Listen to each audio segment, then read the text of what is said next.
Tools for IoT, मतलब IoT में कौन कौन से टूल्स होते हैं। ऐसा नहीं है कि मैं पहले इसके बारे में आपके टॉपिक के डिस्कशन नहीं किया हुआ है, पहले भी हमने डिस्कस किया था। तो उसके अंदर हमने रेस्पेबियन जो पाई है ये हमने ढंग से डेवलप किया हुआ है, इसके ऊपर एक अलग सा पूरा कंप्लीट टॉपिक को कवर करके वीडियो बनाया हुआ है। और इसके साथ साथ एड्रीनो और भी, जैसे कि इसमें मैंने आप लोगों को बताया था कि ओनियन हो गया या बनाना हो गए, इस तरह के बहुत सारे आईओटी के सॉफ्टवेयर जो होते हैं, जो मतलब सर्किट जो होते हैं वो ऑलरेडी इनबिल्ट यहाँ पर अवेलेबल है। तो आप चाहे तो उनको भी क्या कर सकते हैं, यूज कर सकते हैं, क्योंकि आईओटी टूल्स के लिए बेसिकली ये ज़्यादातर टूल्स की तरह इसको यूज किया जाता है वही चीज़ है, वही सर्किट है। जैसा कि मैंने पहले आपको सर्किट दिखाए भी थे, सेम वही होते हैं एच डी।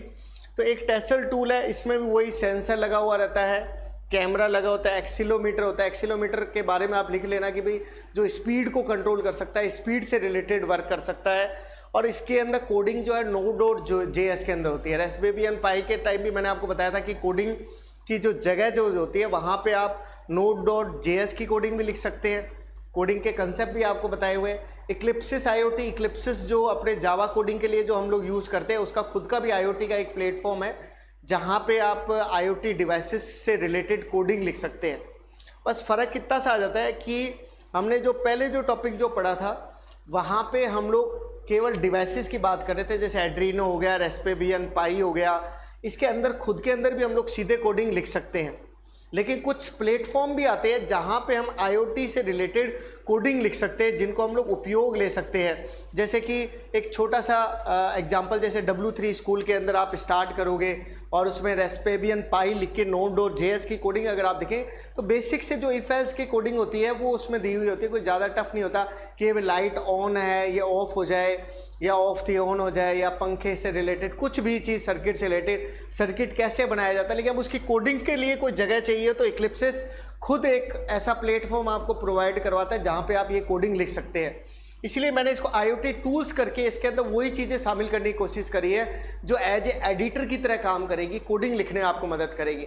लेकिन इसमें मैंने रेस्पेबियन पाई और एड्रीनो को भी शामिल किया है, जो कि एक सर्किट है पूरा जो मैं आपको पहले भी समझा चुका हूँ, जिसके अंदर बने हुए सेंसर लगे होते हैं, कैमरे लगे होते हैं, ये सब चीज़ें मैं आपको पहले बता चुका हूँ।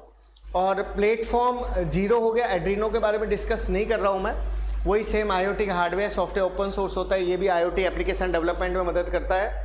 इसमें भी ये क्रॉस प्लेटफॉर्म होता है। क्रॉस प्लेटफॉर्म शब्द जहाँ पे भी आ जाए तो समझ जाओ कि हम उसको कहीं पर भी क्या कर सकते हैं, रन कर सकते हैं। वो अपना क्या कहलाता है, क्रॉस प्लेटफॉर्म कहलाता है। डीबगिंग की फैसिलिटी होती है, क्योंकि कोडिंग जहाँ पे भी होगी तो आपको बेसिक सा एक कंसेप्ट समझ के रखना है कि उसमें एरर आने की संभावनाएं रहेगी। जब एरर आने की संभावनाएं रहेगी तो एरर को हटाना पड़ेगा, जिसको हम लोग ट्रेसिंग भी कहते हैं, डीबगिंग भी कहते हैं। और इसी तरह से IBM व्हाट्सएप भी है, ये भी एक प्लेटफॉर्म भी है, आईओटी से रिलेटेड ही है, लेकिन ये आपको चैटबॉट बनाने में मदद करता है। जैसे आपने कई बार ऐसी वेबसाइट देखी होगी, यहाँ पे नीचे लिखा हुआ आता है कि आपको कोई हेल्प की ज़रूरत है तो आप इस पर क्लिक करें, तो अपने ये सोचते हैं कि हमसे कोई ह्यूमन बीइंग बात कर रहा है और जो ओरिजिनल में जवाब दे रहा है। कुछ नहीं होता है, उसके बने हुए चैटबॉट तैयार किया हुआ रहता है जो ऑटोमेटिकली आपके क्वेश्चन के अकॉर्डिंग आपको लिंक प्रोवाइड करा देता है। उन अक्सर के कीवर्ड के अकॉर्डिंग क्वेश्चन जनरेट जो होता है वो चैटबॉट बनाने में मदद करता है। तो ये IBM व्हाट्सएप है। मतलब बड़ी बड़ी कंपनीज जो है वो आपको हेल्प करने के लिए साइड के अंदर जो आपकी स्क्रीन होती है उसके साइड के अंदर ये ऑप्शन आपको प्रोवाइड कराता है।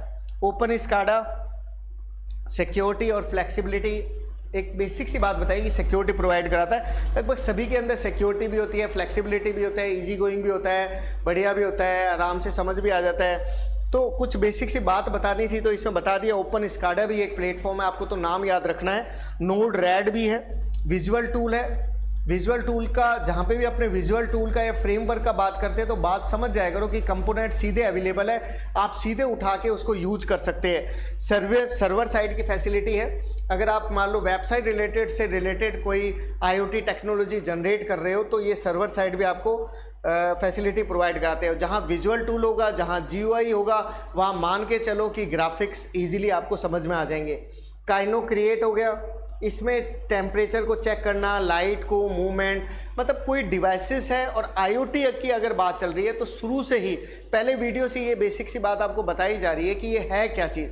कई बार आपको बताया कि सेंसर की तरह काम करता है, ऑटोमेटिकली दरवाजे का खुलना, टेम्परेचर का पता करना, आंधी आने वाली है, तूफान आने वाला है, क्या टेम्परेचर है, वो सारी चीज़ें ऑटोमेटिकली जनरेट करता है। ये भी काइनेमो क्रिएट है।